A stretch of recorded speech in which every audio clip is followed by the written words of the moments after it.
What's poppin', everybody? Hello and welcome to Popcorn Culture. My name is Ben Carlin and I am your host. Here with me today is my brother Jay, who will be in every episode. Who was within striking distance of hostmanship this week, Ben? There were moves being made over on the Patreon page, and I feel like I never want to harp on it. You know, I want to harp on it the appropriate amount of time, you know, at the beginning of each episode, because, I mean, like, it's a feud that's been going on for nearly 150 episodes now. So it's like, you know, people get it. They get it. But also, we had a new stovetop popcorn, which was 100 votes in Jay's favor, arrive, like, 2 hours before this very recording session. So we weren't sure whether or not the table would be turned. It wasn't turned. It wasn't, but it was close. It was 40 votes off. Yes, and what was very interesting about this particular sign-up was it was like the person who signed up was so branded around popcorn culture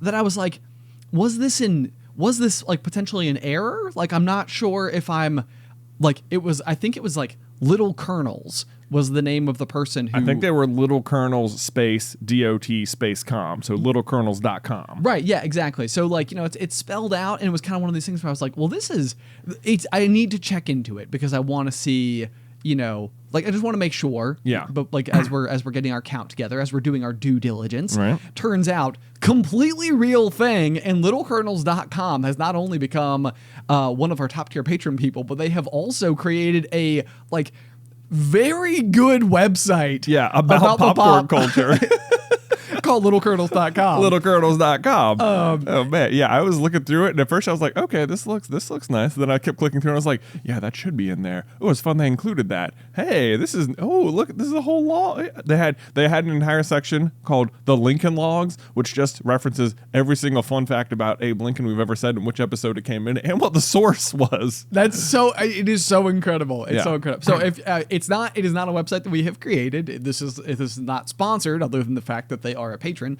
But if you want to go and check out littlecolonels.com, it is cool. It was pretty cool. Pretty cool. Yeah. The one true unofficial website of popcorn culture. It's pretty perfect. Anyway, we'll be sure to include that in this week's episode of the show notes. I'm curious to see how it evolves. Also, wait a minute. Oh gosh, I'm on the wrong pop doc, Ben. Oh wow. My goodness. Okay, because we were talking about Lincoln, and it inspired me to try and find another fun thing about Abe Lincoln, since we haven't had a good entry into the Lincoln Logs in a while. Yeah, absolutely. Yeah. I mean, we're due. It feels like there's a proper prompt. Okay, so there's two parts of this that are going to sound unbelievable about Lincoln. Okay. The first part is that, just straight up, he never went to law school. Lincoln never went to law school? Lincoln never went to law school. Is it because he invented law school? He invented, like, technology school, basically, as far as I'm concerned. He did not go to law school, which isn't, like, mandatory for being president and, you know, like, making laws and stuff like that. But he never went. However, that didn't stop him from practicing law, because he did still practice law as a he had an office where he practiced law for a while, despite never passing the bar. No. He did pass the bar. He passed the bar. Did pass the bar. I'm like the movie Catch Me If You Can is like rattling through my brain right now, and I'm starting to wonder if, like, Leonardo DiCaprio and Abe Lincoln are, like, quietly, like, you know, like, he is just a reborn. Like, Leonardo DiCaprio was just Abe Lincoln reborn. He's just Lincoln again. Yeah, Frank William Abagnale Jr. I know. I went to Leonardo DiCaprio as the actor, but he's a real person. He's still alive, I think. Yeah, that's hilarious. Yeah, Lincoln's big con was, I'll just be president and then I'll literally print my own money. Okay, how about that? That doesn't have to be counterfeit at all. Oh man, I'll just do it. Did pass the bar exam, did practice law, even though he didn't go to law school. But what's impressive is that he passed the bar exam, but only ever spent 18 months in formal schooling throughout the course of his entire life. What? Lincoln!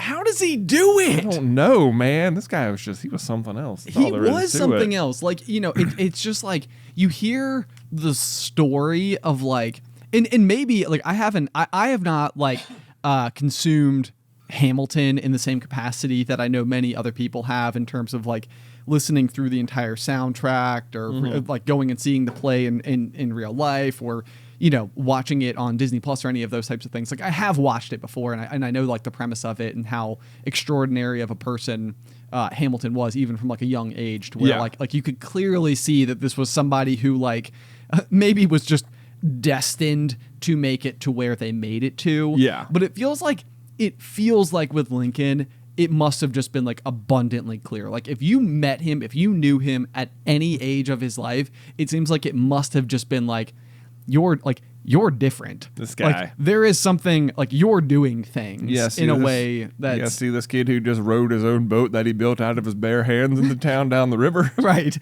Yeah. It's like, how'd you get here? It's like, oh, I built a boat. And it's like, that's not an answer that most people give. It's not. Also, I have a patent for the boat, and I'll, in the end, be the only U.S. president who has a patent, and it's for this boat. Here's what, I have talked in the past about wanting to write a book. At some point in time, what I'm going to do is write a fantasy novel that is Lincoln's life. Spoilers, it's just all factual. It's all factual. What you're going to write is just a biography. Right.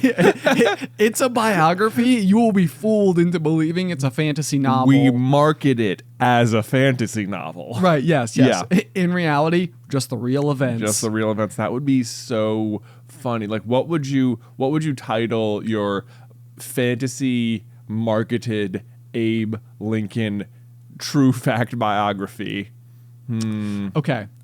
Let's think here. There's got to be. What are some good D&D words? Like I of course my mind is stuck on Name of the Wind, so I'm like the Bard. But he's not a Bard. I don't think that he's a grappler. He's a grappler. So is that like what would be his class? Like I think just a fighter. A fighter? Is that just a class of? I think that's a class in D&D. Okay, so Abe Lincoln, fighter, tall, justice oriented. Right. Good at building. Mm-hmm. Yeah. Yeah. Patent. Okay. Pirate, something in there. Maybe. Oh yeah. I don't know. Okay, I think he'd have to be a little piratey. Little piratey. Sure. At least in the title. Oh, okay. As far as you go. Yeah. Yeah. Certainly there's something out there. I feel like it's on the tip of the tongue. Yeah. All right. Abe Lincoln, Sky Pirate. That's it. I mean, that's it. You know what? Let's just leave it there. There you go. That's totally Abe Lincoln, fine. Sky Pirate, and you just read it, and it's like, this is fiction, and you'd be like, nope. Nope. Just you've been tricked into learning, fool. Ha! The best way to learn, truly. I know, right? Do you ever feel like you didn't realize how fun learning was because of school? Oh, absolutely, Ben. Absolutely. You don't realize how fun learning. Look, like I remember just sitting in English class and then go through and then tell you about like how all these like great American authors like put all the symbolism in their book and how this book seems like it's about this, but actually it's about this. And there's a green light at the end of the dock, and this is why they stabbed themselves at the end of Romeo and Juliet. Did you know they referenced the Queen in this line? I couldn't even tell you what King Lear was about. But here's the thing. That was like great. Just a good rant. You guys got it? You guys know what I'm talking about? I honestly don't know what King Lear is about. We did an entire section of it. But like that's the thing though, is that like, you get like the problem is that you take these pieces of literature that are referencing all of these like real world things, but those real world things are things that you haven't like really learned that well in history yet. Right. And so it's like, did you get that was a reference to blah, blah, blah, blah, blah? And it's like, no, I absolutely did not. And even you telling me that just sounds more confusing because I don't know what that is. Right. It's like the secret is that English class is really just like a second kind of history class that involves you learning about the events that make this book make sense. But it's like presented in such a way that like, as far as you're concerned, you're in English class and you're supposed to be learning like about the book. And it's like, okay, I want to get back to the book. And you keep talking about all this other stuff instead. And it just feels like not what the book is. And it's like, it is what the book's about, but it's like, there's like a disconnect between why you're learning about it and like, well, okay, then why wouldn't we just be learning about that instead of reading the book? It's like you're learning about this so you can appreciate the book, when really you should be able to like read the book and appreciate like none of it ends up happening is the problem, because like you don't know the history well enough to appreciate what the book is attempting to do, and because you can't appreciate what the book is attempting to do, then it also makes the book not very interesting in the first place. Exactly. That's what I'm trying to say. Yes. So like for example, one of the things that you could, if you've listened to my many tirades over the past however many years, 10 years of being on the interweb, one of the movies that my wife Alice and I had like one of our first early disagreements over is The Nightmare Before Christmas. Okay, yeah. And it's one of these things that, like, it's not like I'm trying to go out of my way to not have, like, an avid appreciation for it. Like, there's literally something about the art style that, like, as a small child, I remember going over to one of my best friend's houses, watching it at a sleepover, having to call mom and dad to come and pick me up because I was absolutely just, like, utterly terrified by the art style. Like, I mean, especially like the scientist guy that, like, created Sally. Like, his whole aesthetic just, like, gives me, like, to this day as an adult, the Jeebs. The Jeebs proper. But someone has once just recently explained to me sort of like what Tim Burton was really, like, going for with The Nightmare Before Christmas. And, like, when you start being able to, like, kind of put those pieces together, it's like, I do kind of get it, because Tim Burton was working, like, at Disney, where everything is like Christmas land. You know, it's like, it's all bright and colorful and fun and happy and all of these things. And Tim Burton himself sees himself more as, like, living in, like, Halloween land, where everything is kind of, like, dark and edgy and scary. And it's just sort of like the way that he, like, approaches and views the world or whatever. But basically, it's like, you know, if Tim Burton is Jack and he's, like, being told that, like, hey, this Christmas land is so much better, it's like he's, like, attempting to go and take what he can from Christmas land, but, like, in doing so, he, like, does it incorrectly because it's, like, not being true necessarily. It's, like, who he is. And it's like, when someone finally gave me that explanation for the story, I was like, I get it. Like, I can see where, if you're, and especially if you've seen any of Tim Burton's other stuff and you know, like, his general aesthetic and style and, like, approach to things and stuff, like, it always sort of, at least to me, kind of has that, like, hard-edged, a little kind of creepy, you know, whatever. And in trying to figure out how to, like, best implement your talents at a company like Disney, it's like, chances are you feel like you're going at your work with two hands tied cleanly behind your back. Right. But, like, from my perspective, forever, whenever I watched the character of Jack, I was always like, this is, like, the super charming, enthusiastic, like, member of town that everybody looks up to, and he was able to sort of, like, sway them all to, like, this new style of, like, behavior and things they were supposed to be doing, and in doing so he's causing, like, a lot of harm through things like kidnapping and, you know, like, what, like, whatever else. And it's like you know, what the impact that he's doing through, like, his own raw enthusiasm, like, it's like, it's a little scary, you know, that, like, somebody could be so looked at that people take their approach to things, they're, like, beyond reproach. You know, it's like, no, like, Jack told me to do it, like, of course it's okay. Right. It's like, I kidnapped this guy, but, like, that's, Jack said it was okay. It was good. Yeah. Great, and or so, good. Like, whenever I look at, exactly, you know, it's like you start to get into those, like, really dicey waters. So for me, I had always interpreted the story on the basis of the story, not looking outside of it and the creator of the story and, like, why.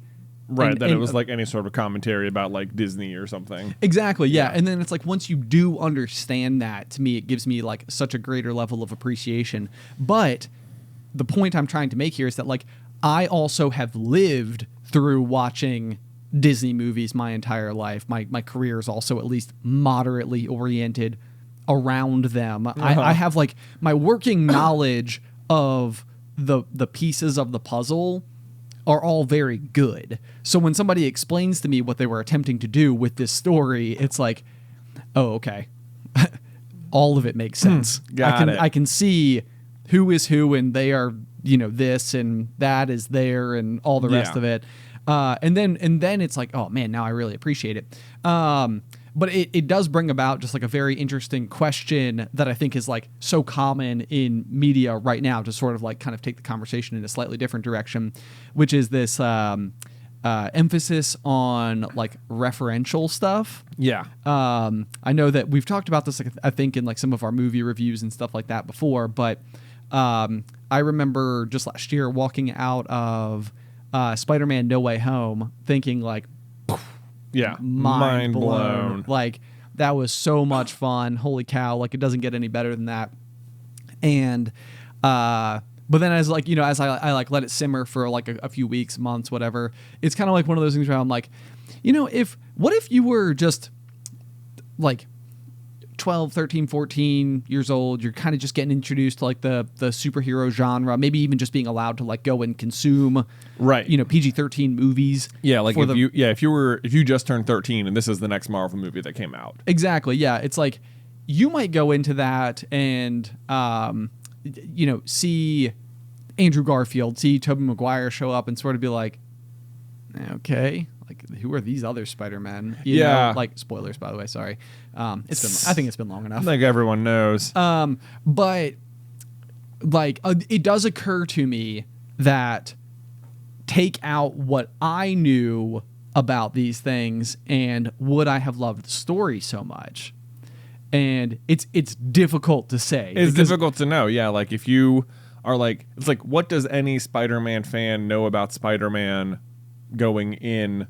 Or if are you like, even had I never seen another Spider-Man movie, I'd probably still know about Doc Ock and like the Green Goblin in general as Spider-Man villains. Yeah, you certainly could. Yeah, I mean, but again, probably a small basis of still like referential stuff. Yeah, like assuming you almost have to go into, because this is how like I would say I went to Romeo and Juliet. Yeah, like it's like I don't know Doc Ock, from the Green Goblin. Like I don't know anything. Right. So like me reading Romeo and Juliet, all of these references, it's like maybe they're brilliant. I don't get them. I don't know. Yeah. And then someone then maybe after the fact explains it to you. It's like, oh well, back in like the early 2000s, the first Spider-Man you saw, that was Tobey Maguire, so he played Spider-Man. It's like, right. It's like you can actually watch those movies, and in those movies, the Green Goblin and Doc Ock are in those movies. Yeah, exactly. Yeah. And then depending on who you are after the fact, you might be like, oh, that's kind of cool, or you could be like, yeah, but like, does that mean I had homework? Like going into this, or that like I needed to like actually there's a really good comparison for specifically Spider-Man. Okay, give it to me. Okay, it's actually just Spider-Man into the Spider-Verse. into the Spider-Verse. Yeah. Right, where so like if like what if you found out today that actually unbeknownst to you there was a like Spider-Gwen movie and a Spider-Pig movie and a Penny Parker movie, like all the other ones you just sort of get tangentially introduced to. This is true. And it's like they popped onto the scene, like they gave you the one more time, I'm the one Spider-Man or whatever. Right. And it's like, you know what? Like if I found out that today, I would be like mind blown. Like there's so much more I could have gone to watch, and like I would probably go watch those things. Oh yeah, for sure. Yeah. Those things don't exist. But the fact is, like, not knowing anything about those characters did not impede my enjoyment of that movie, which has a very similar plot where just other spider people get pulled into the main universe. This is very true. Yeah. So, I mean, these are the questions, though, that I think are kind of like interesting to apply, because it also ends up being the case. I mean, you could apply it to The Night Before Christmas again. It's like forever and ever and ever, like I was never told or like nobody had ever adequately explained to me like what this film was about. And honestly, as a child, I wouldn't have cared who Tim Burton was. Oh, for sure, right? Like you're just there like, this is just creepy animated claymation movie. Exactly. Right. Yeah. It's like for me at that age, it's like I'm not capable of really thinking a whole lot about how Tim Burton may have felt like a slight fish out of water working at a company like Disney. Like, 9-year-old me doesn't get that at all. Right. And so then maybe there's a question too there to where it's like, then does the movie work on like just, base level entertainment value? And there's probably, that could be a huge debate anyway. Cause like, again, as a kid, it scared me. Yeah. And so it's like, I'm not trying to, come after anybody who loves it or anything. All I can tell you is just my own personal experience right. with the thing. Yeah. So anyway, but then like, I think, as you approach, like, we're talking about like real broad strokes, real blockbuster style, like films, movies and stuff like that. But when you get into a lot of films that might be like considered more for like best picture, or like film festival winner type things and stuff like that, it's all of a sudden you've taken several steps away from this like, yeah, but did you read the comics? Because if you did, then you totally would have understood it. And it's not this like gatekeepery type of, fandom world that's existing anymore. It's just like, it just also becomes true that the Tim Burton analogy applies to a lot of like art films where it is speaking to something. Yeah, I mean, I think that's almost like, it's like you almost like know that going in though so much of the time, because it's like the fact that it is like, maybe like an indie film or like up for best picture or something. It's like it's hitting those qualifications because that movie had something very specific to say, like a commentary. Like commentary, like heavy commentary is implied to be the reason this movie was made. We didn't just make it to just have made it. Right. So my question is, what is the difference between like that commentary, the source material for that commentary, and Tobey Maguire and the source material for why Tobey Maguire is significant to this story? Do you kind of see what I'm saying? Like, like one of them feels a little bit like, while incredibly brightly colored and fun and entertaining, maybe on the surface, like a little bit like cheaper, so to speak. I think because you need to have like physically consumed something else to get the full effect of what Tobey Maguire showing up in Spider-Man is about. Like, you might be able to watch it and just be like, oh my God, there's 2 more Spider-Man? That's cool. Right. Like, oh, like, yeah, whatever. But like, you will need to have watched the Tobey Maguire and Andrew Garfield Spider-Man movies to have seen that. Whereas typically, like in another sense, like you don't need to have seen another movie, but you do need to have probably just, it's more like an observation on life or an experience that is like a shared human condition that like helps you understand it, or just that like here's someone who is otherwise like you, but now you can see like even though their circumstances are almost parallel to yours, this one thing is different, and now what if that one thing was different in your life, and now how terrible or good or whatever transpires in the movie. Right. And so really what it comes down to though for me is almost like, what are those, like, while those prerequisites are incredibly different from one another. So again, like one of them is watching Tobey Maguire Spider-Man. The other one is like understanding this like common shared experience amongst all humans. It's like they are still on some level both prerequisites.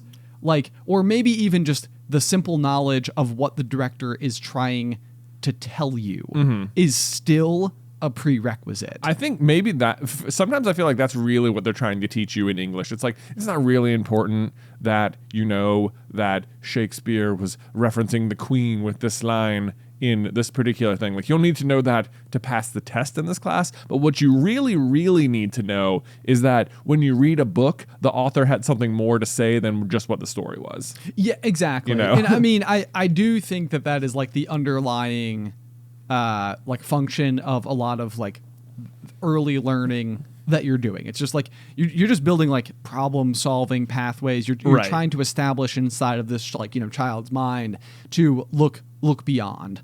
Like there is more to see than the simple words that are like laid before you. And right. Like, stories are not typically just stories. They do typically have some meaning, like kind of beyond the story. So I don't know. It's all very interesting, and I actually think it could be like a nice little segue here, because I have another conversation I wanted to talk about that I think fits nicely, because it goes back to my Psychology 101 class in college. Okay. And you know that I love a good conversation about how the mind works and such. No doubt. I think this one is kind of interesting, but I do remember when I was in college and learning about it that for some reason, I got so stuck on this term in a way that never actually allowed me to like pay it any real attention, like just because the word they chose.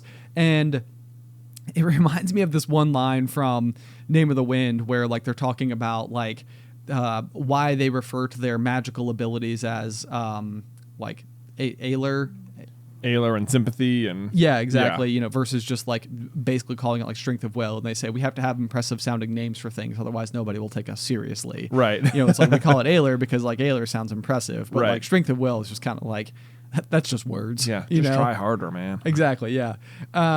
So the terms that came up, and I remember even like writing my study notes cards for these, like my flashcards, it's your locus of control. Okay.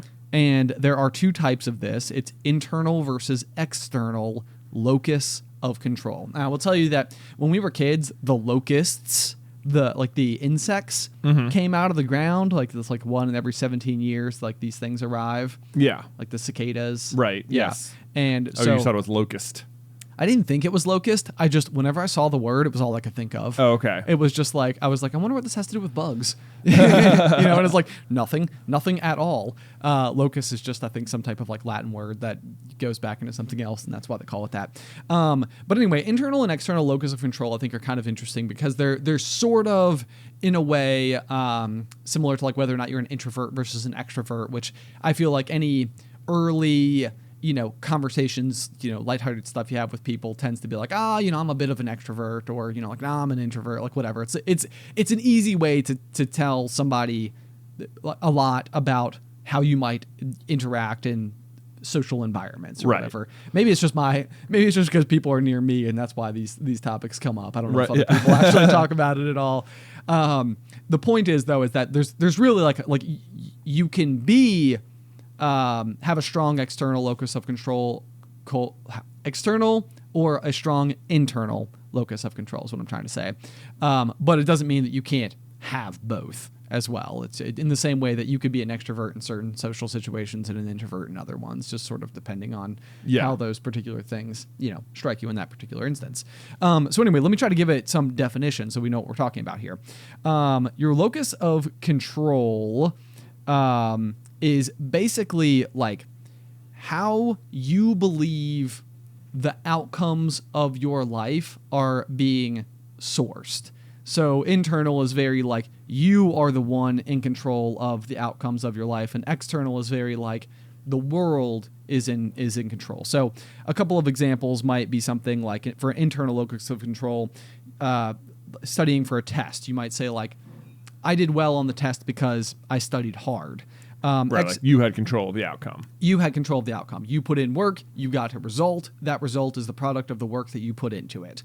On the flip end, someone with an external locus of control might say something like, I did well on the test because it was easy. And in this particular instance, they're putting it outside of themselves. It's like they may have studied very hard for the test, but they're still asserting that the reason that for their success is that the test itself just wasn't challenging enough. Right. And like another example of it for internal could be like, I didn't get the promotion because I didn't work hard enough. Versus external might be something like, I didn't get the promotion because my boss doesn't like me. Right. And again, like this is a situation where it's like both outcomes are exactly the same. It really just has to do with like what your interpretation is as to why that particular outcome came to pass. Like, is it more likely that you are going to go like find something like about yourself, like, oh man, I should have studied harder, or I could have showed up earlier for work for the past month, knowing that this promotion was potentially on the line, or something like that. Like you might go like that way, or versus the external, it's kind of like, oh my gosh, like they're like, it's just because those other two people are like, those two people are friends, so of course right, like whatever, outside my control. And it's like the truth of the matter is that like sometimes both of these things might be true one way or the other. That's also true. Like it might be true that your boss doesn't like you, and that might actually be the reason why you're not getting the promotion. Exactly. However, it sounds like this is much more like it's your internal perception of why things are happening. Yes. Yeah. And you're exactly right. That's a really good way to say it. Like this is not to say that like you didn't get that promotion because your boss doesn't like you, and it's not also true that your boss doesn't like you. It's like that could actually be what happened. Right. But you might have not gotten that promotion because you didn't work hard, but you believe it didn't happen because your boss doesn't like you. Exactly. Yeah. So it's really like sort of like your state of mind. It's like a little my guess, and I don't know, is that a lot of people are having internal locus of control about positive things happening in their life, and an external locus of control about negative things happening in their life. I succeeded because I worked hard. I failed because of the environment. Other reasons. It's not my fault that things are going wrong. It's only all of my successes are my own doing and none of my failures. Yes.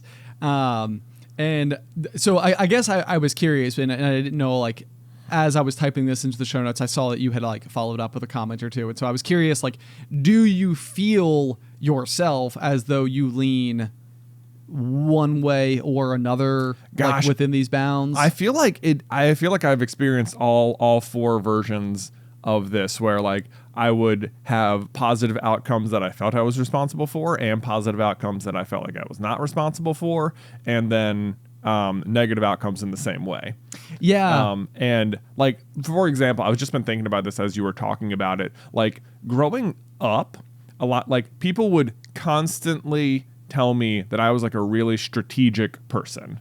Okay. And like that's why I would like win games, or like why I don't know, but this would constantly be told to me. I mean, it is something that I know I have even said the words to you on this very show before. Right. And it's just like, I do enjoy like strategy games, and I do enjoy games like that, but it's not, people would tell me that, and I rarely believed it about myself. Interesting. Like, I was never like staring at like a chessboard and like watching the pieces move around, like, you know, Beth Harmon on the ceiling or something. In Queen's Gambit. Yeah. Like, I'm not, you know, I wasn't, you know, which is not to say like when I play games, I don't like try and like plan out moves and stuff like that. And I think as an adult, I've sort of like further accepted it into like more of, like, maybe that is more who I am. Maybe I'm not giving myself enough credit, but it's like, I feel like a lot of times I didn't always feel that way as a kid. Like, I felt like my successes were mostly because like my opponent wasn't really trying, or I got lucky or something. Right. Yeah. No, I mean, this is, it's kind of, it is interesting too, because I think it probably speaks on some level to like some innate ability about yourself to do this thing. Like, so somebody could go and like be like, I'm going to get really good at strategically thinking, and I'm going to read all of the books, and I'm going to do lots of mental exercises, and I'm going to play a huge amount of chess, and I'm going to really devote myself to strategic thinking.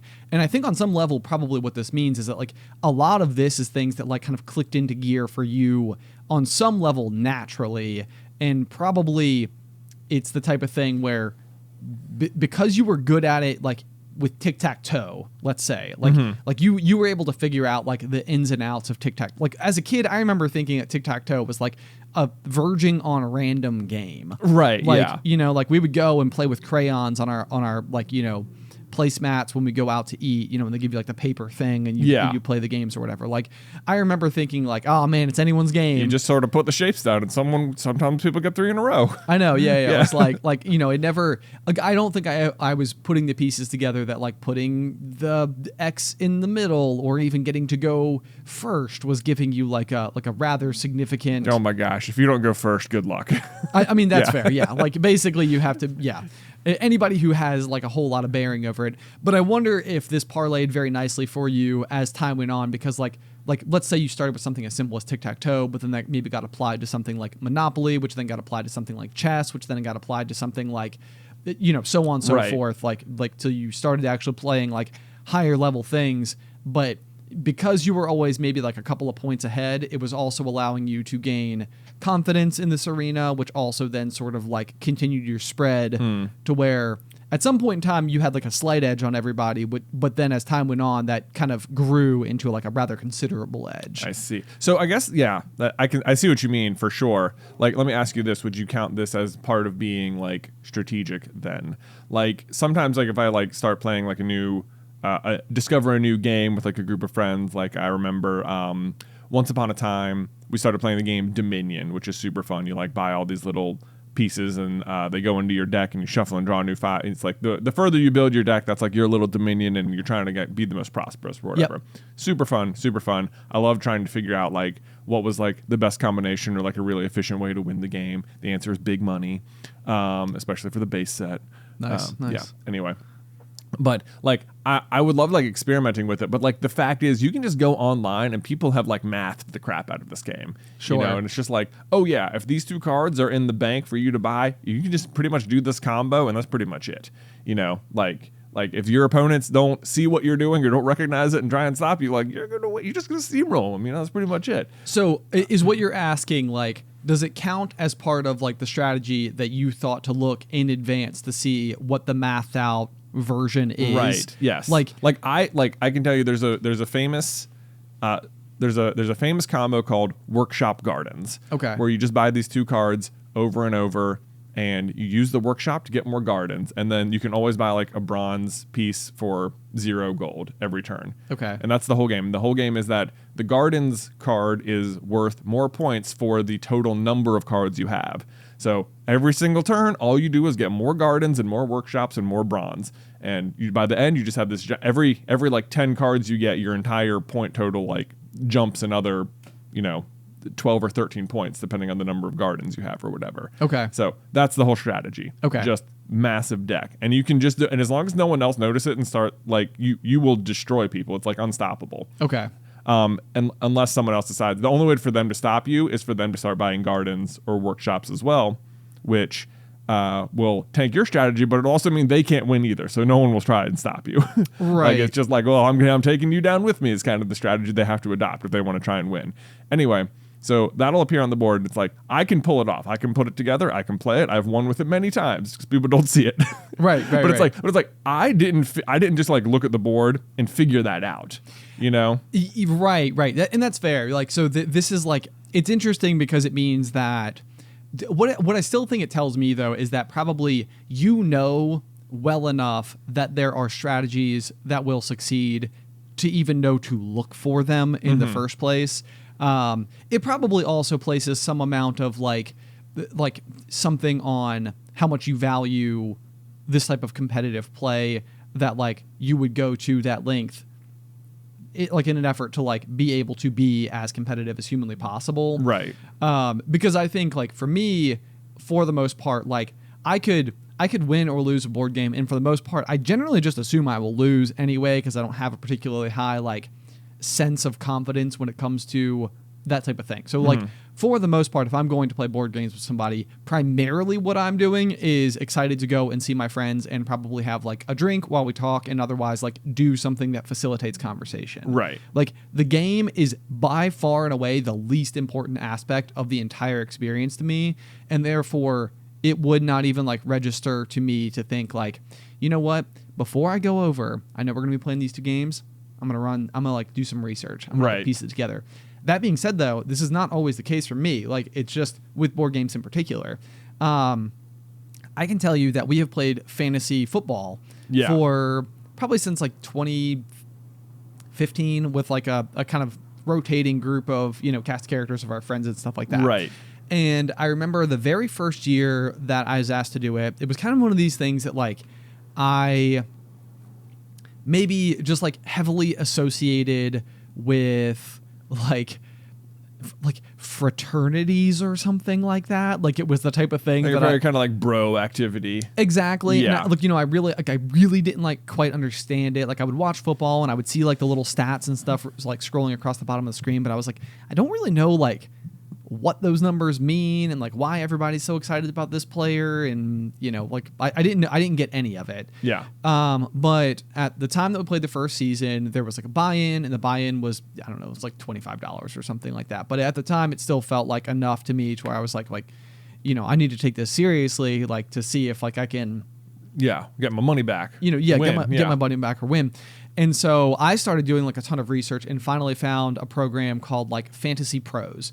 And basically what Fantasy Pros will do is import your entire like league into like this great big like interactive cheat sheet program that like will stack up all of your characters, and like you can go in and like toggle over and see like, okay, out of the available quarterbacks on like the waiver wire, like I currently have like the best possible one for the rest of the season, but for like week 2, I could actually like trade one of my bench players for Tom Brady because Tom Brady has a great matchup this week and people are expecting, and like I far and away had like the most waiver wire moves of anybody by a multiplier of like 7. Right. The first year, like I did so much more moving around and I won. Yeah. And I think it was one of those things where like that was an instance where like I literally almost felt like, and maybe this is like going like external locus or maybe it's a little bit of both, kind of depending on how you look at it.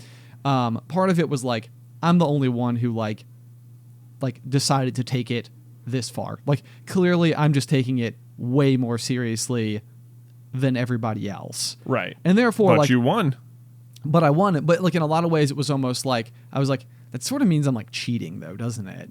You know, like because I've now gone, like I took it so much more seriously and didn't really tell anybody what I was doing. And I did have this particular. That's not cheating. And I agree. Yeah. I agree now. Yeah, like looking back on it and everything, it's everyone could have done that. Everyone could, like, yeah, like I didn't go through, and it's still, you know, I mean, in a lot of ways, it's very random. This was mostly like, I think on some level, I mean, this would be like really starting to like compare apples and oranges a little bit in terms of strategy, but like counting cards, for example, like with poker, is not like a surefire way to win every single round. It just tips the chances to win in your favor over the house by like a small enough percentage that over a long period of time you will slowly accumulate wins. Right. And I think that that's basically what it was doing for me. It's like, you know, choosing Tom Brady for game 2 or something like that. Like, there's still a chance he could have gone and gotten like walloped in the first quarter and like, whatever. Like, you know, just sat out the rest of the game and like that's it. Oh man, my fantasy game last night, Ben, I won into it. I was playing against our little brother Tyler, and the little meter at the top was like,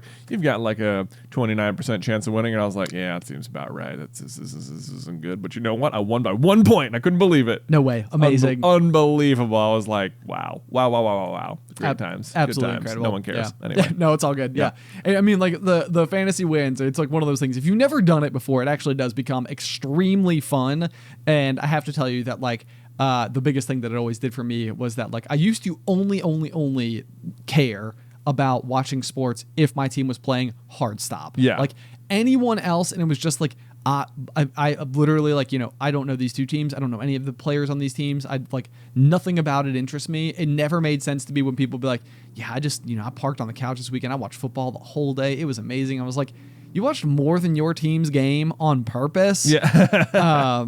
But once you're into fantasy, it's almost like, ooh, you know, like the Giants are playing the Chargers. It's like, let's see who I got. Ooh, I have their running back. Oh, like, yeah. You know, and all of a sudden it's like you can watch the game because there's a reason. So if you ever just needed a reason, if you have like a significant other who's extremely into it and you want a way to care more, I would get into fantasy. Yeah, I would just do it. Just have your own little fantasy league. Yeah, that's a good way to do it. It will at least give you that helps with that a lot. Yeah. Because like sometimes if it's like, Sunday afternoon or something, you know, Washington will play at like 1. They'll have their game. They probably lose. Whatever. They're 1-1 right now. Classic.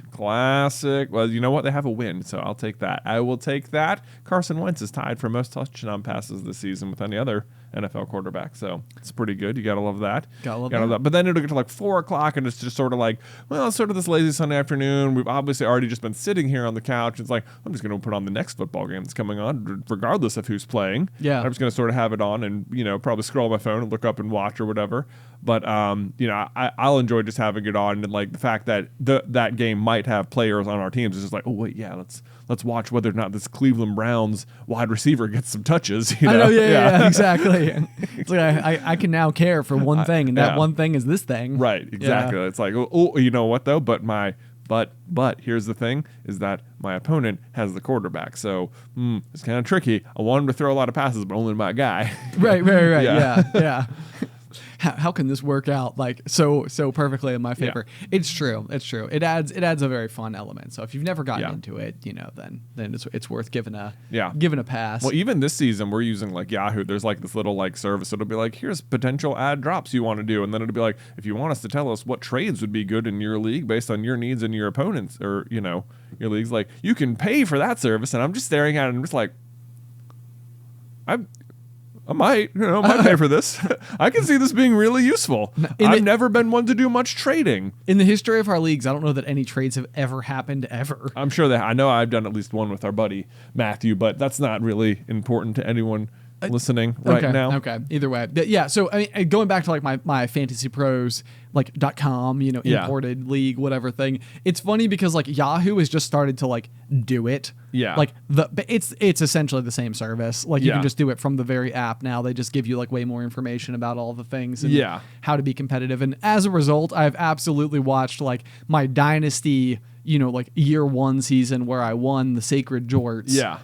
You know, basically slowly tank me right on down. It's like that 50-50 mark. So let me ask you this though. Have you did that like unbeknownst to anyone else in the league that you were using the software? Like do you assume now that other people in the league use software like this as well? and don't announce it, or are you just like, man, they're just actually really good at identifying players they need?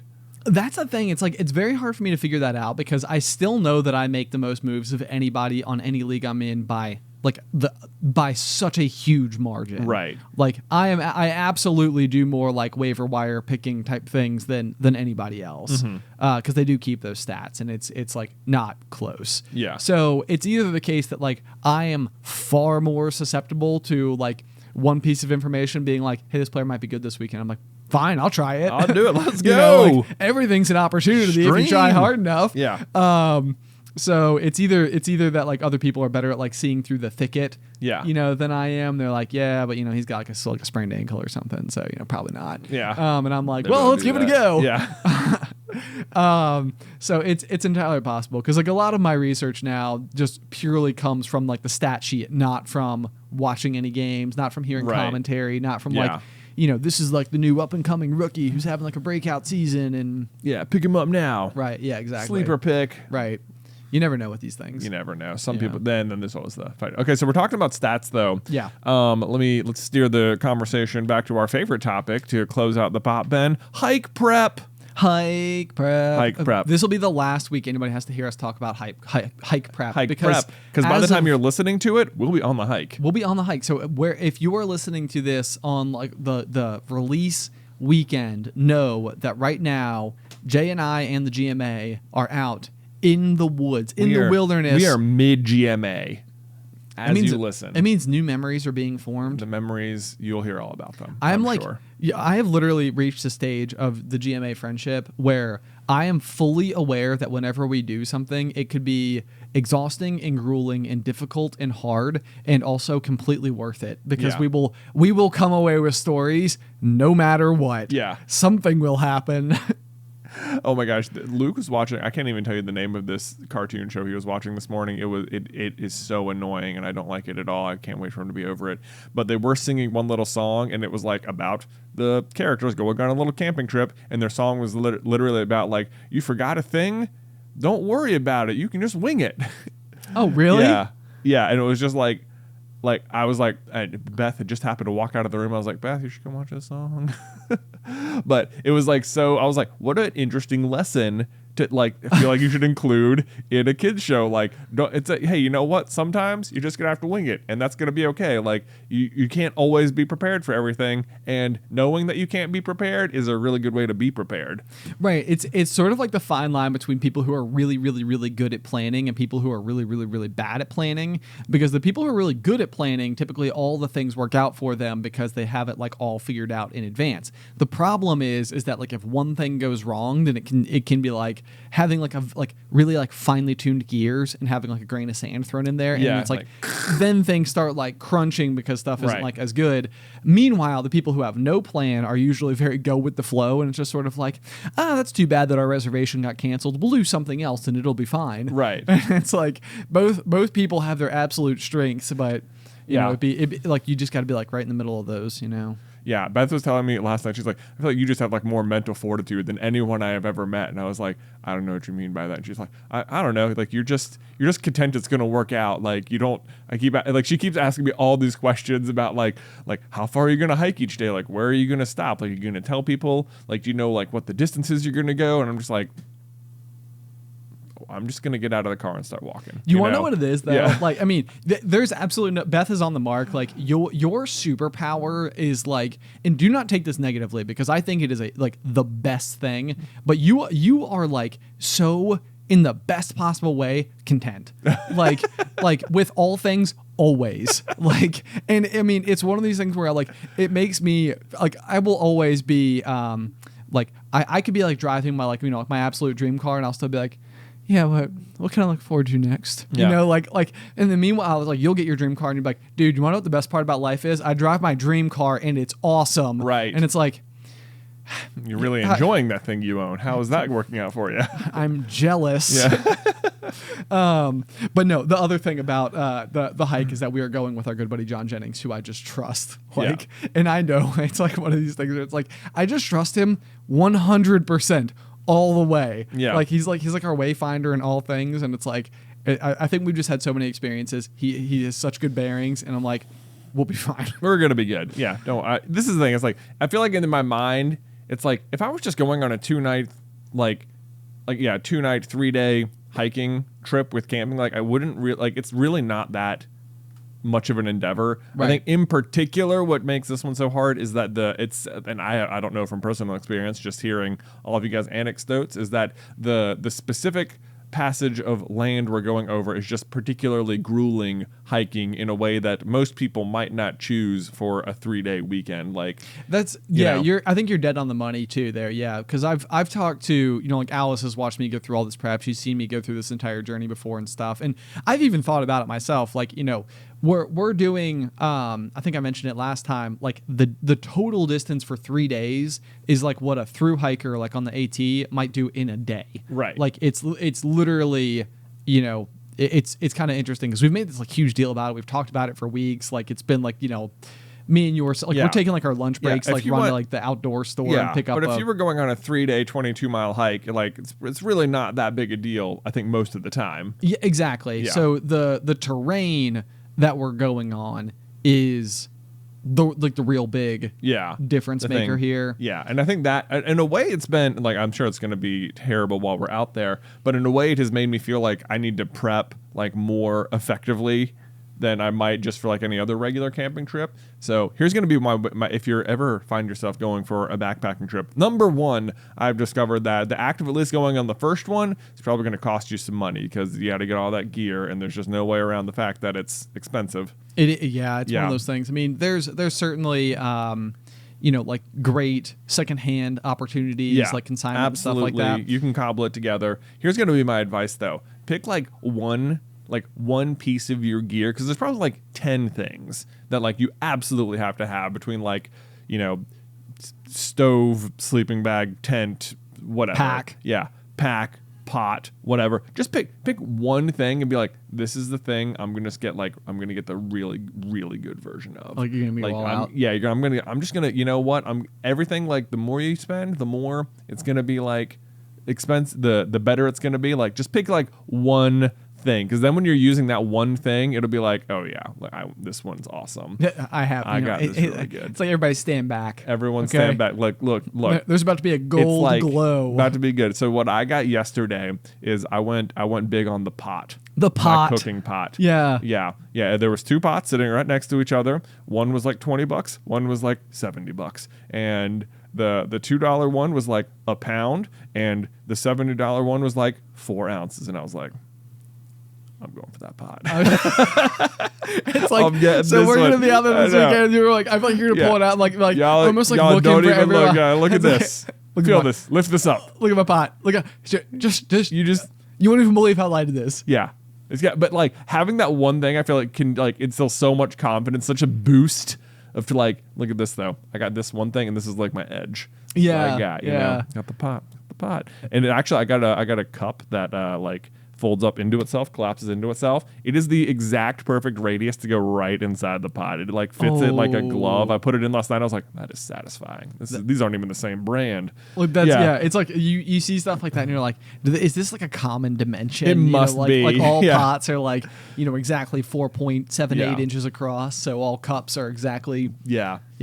I don't know. But so here's my other question, since we also haven't talked about Diablo 2 in a while, here on the Pop I'm just so throwback. glad you brought it up. Yeah. Has prepping for the hike at all felt like building like a character in Diablo 2 to you? I feel like I think I said it last weekend that it's almost like going hiking for a weekend is like survival simulator. Yeah. It's like once you get out there, it's sort of like, well, now I have what I have.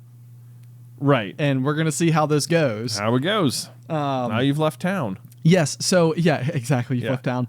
I know. And so I think that my answer to that question is that yes, like there's definitely like a big piece of that, like, because I don't, it's like everything sort of has its like little like stat points and stuff like that, because there's even things like the idea of bringing a pillow, for example, to like sleep your head on. It's this is like one of those where like a hardened like backpacker might be like, don't bring a pillow, like don't unnecessarily like carry weight. But at the same time, like I look at it and I'm like, dude, I will sleep better but it's like you're literally weighing these two outcomes. It is so interesting you phrased it like that, because to me, I bet like a hardened backpacker would be like, absolutely bring the pillow. Like you, a novice, would be like, pillow's an easy one to cut. I'll just sleep on the ground. Oh, sure. Maybe you're exactly right. I mean, this is all like, it's like, right. I don't even know. I don't even know what the conventional wisdom becomes. It's like all I know is that I'm attempting to, like you look at a piece of gear, and you weigh the pros and cons of having that piece of gear. Yeah. It's like on the one hand, like I can maybe sleep better at night. On the other hand, I could like walk better during the day. It's like at the end of the day, sleeping better would probably accommodate for a certain amount of like sleeping, or walking better would make up for sleeping better. But you know what I'm trying to say? Yeah. It would all shake out somewhere, and the hope is that like you will sleep better enough that extra rest and like recovery will give you more than enough to then accommodate the weight of carrying the pillow. Exactly. Yeah. And so there's like little things like this. And let me tell you like a kind of funny one, because we did not do this last time. I am planning to do it this time. But like last time I carried a jar of peanut butter. This was like my hilarious, like that everybody gives me a crap for, because what I really needed was like a packet of peanut butter that I could have like peeled the lid off of, scrape some out, put it on like, a piece of bread and be like done with it, or a tortilla or something. Yeah, like a single serve Jif. Yeah. I could have used my like titanium spork to just spread across a single tortilla. Instead, I brought an entire pack of tortillas and a whole jar of peanut butter, which was just absolute like lead weight in your pack. It's so funny that we always joke about the jar of peanut butter. I like in this hike prep, I've been watching like I've been like watching videos, like trying to figure out like what kind of food should I bring, what kind of snacks are good, like. Because I feel like the food itself is what ends up weighing so much. I mean, you're talking about like at least approximately 2 pounds a day per day. Yeah. So like, across 3 days, you're talking about like 6 pounds of weight in your 30-pound pack. I mean, that's a considerable percentage. Yeah. It's like, it's a pretty big chunk. It's like you're doing all this math. I'm like, oh yeah, I got a 4-ounce pot. And it's like, yeah, but you got 6 pounds of food. Yeah. Right, exactly. So there's that. But like on one of the videos I watched, I guess the guy was doing more of like a full on like through hike or a big section of the Appalachian Trail, and he was like, one of my buddies, like he just brought this giant jar of peanut butter with him, and it was like one of like the Wumbo ones you might get at Sam's. Sure. And it was just like, and by the time we finished that hike, he'd eaten the entire thing, and I was like, wow, that's hilarious. That I know.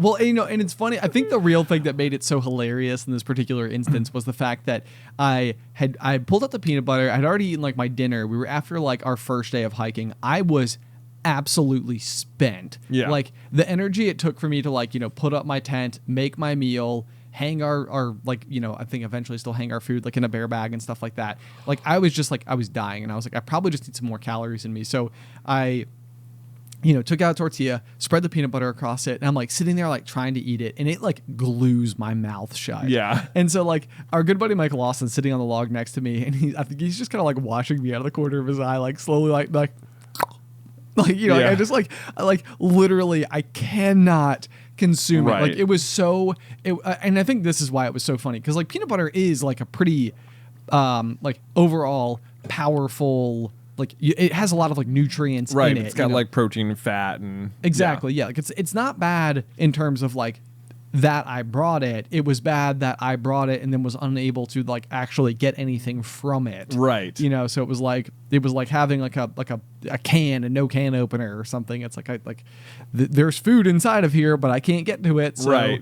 And it was just because I think my mouth was just so dry from the utter exhaustion of the day. But so as a result, one of the big things that we've talked about, again, sort of like from that campfire perspective, is like you get to the ends of these days and there's like this camaraderie like element to it, which for me is the underlying and primary objective of all of it, is to like go and like get to spend like good quality uninterrupted time like with my close friends. Like that's why you do the thing.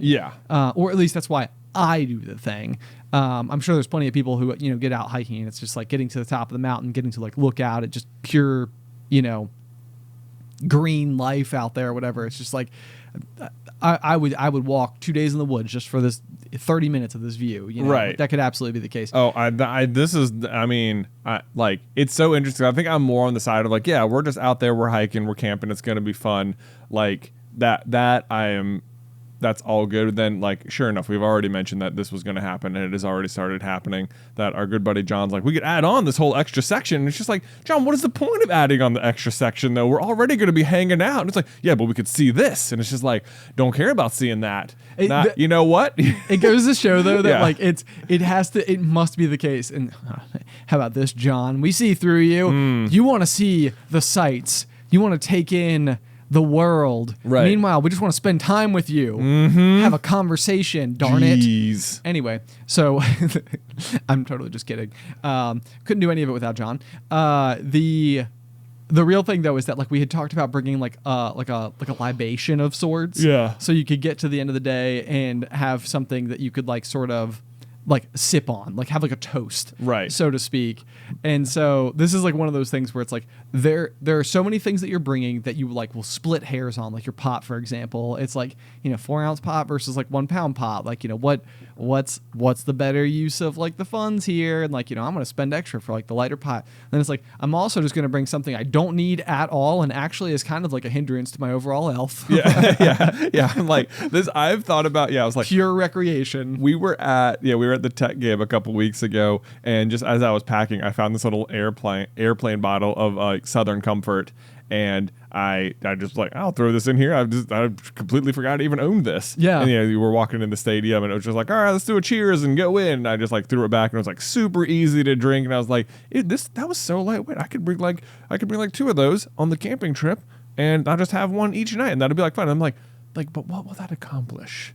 Like, I'm not trying to be like, oh yeah, you don't want to be buzzed. You don't want to feel anything. Capacity. Yeah. I will still have to carry the weight. Like, it's not that much, but it's certainly more than 0. Right. And when you're trying to shave grams or ounces here and there, like it's probably 2 more ounces or something, maybe 3. Yeah. Like, not only will I not get buzzed by it, but there's a potential that like I'm a little dehydrated or something, and adding alcohol to the mix is just going to make things like I don't see any way in which alcohol is going to be beneficial to me on this. It's like there's no plus, and yet I'm still considering it. Like, there seems to be no upside other than there's maybe some camaraderie, and I'm like, but even then, like you could just cheers like your water or something. Like what? Oh yeah, yeah, that's extremely fair too. Yeah, like I think. I don't even know what it is. It comes down to actually a very similar relationship that I tend to have like with coffee as well, which is that like the caffeine is like helpful, like helps you like wake up in the morning and stuff like that. But like more than anything else to me, coffee is like the ritual. It's like I really love having my morning coffee like with Alice. Yeah. And it's almost like it's a moment where there's like a sense of calm associated with like coffee is like something that's like meant to have conversation over. Like it's like it has like an aura around it to me that I love, and it's like meaningful to me in a way that is completely disconnected from like the functional like aspect of the thing itself, which again, it's like that goes against all of your other considerations when it comes to backpacking, where everything is functional because you have to carry it. Yeah. And so anyway, I don't know. It's just very interesting that this has been like one of those things. But I feel like coffee is pretty functional on this particular. On this trip, I'm talking about in day-to-day life. Oh yeah. Like the idea of coffee for me is something that like it's the ritual, not the function. Gotcha. But I agree on this particular hike. I think it will be nice to have the additional function from coffee. Yeah, I think so. I feel like the threat of potentially having some sort of like caffeine related headache by not having coffee would be worse. It's preventative. Yeah, exactly. Preventative coffee. Yeah. Anyway, so the good news is, guys, though, is that we're out on the trails as you listen, most likely and probably, and hopefully just having ourselves a hootin' and hollering good time. Hootin' and hollering good time. Our legs feel great. We've packed adequately, and everyone's just having the best time of their life. Exactly. Anyway, guys, as ever, thank you so much for tuning into this week's episode of The Pop. We appreciate it just so very much. I am excited that we have yet another community-driven event right here on the horizon as we kind of step over into the month of October, where we are going to be doing It's called SCB Drawtober. You might be familiar with Drawtober from other, like fandoms, arenas, activities. The internet at large. The internet at large, community-based events. But we are going to be doing one where each day of the month we'll have a different drawing prompt, where you can then take a photo of your artwork and share it with us at Carlin Brothers on Instagram, or else just use the hashtag SCB Drawtober.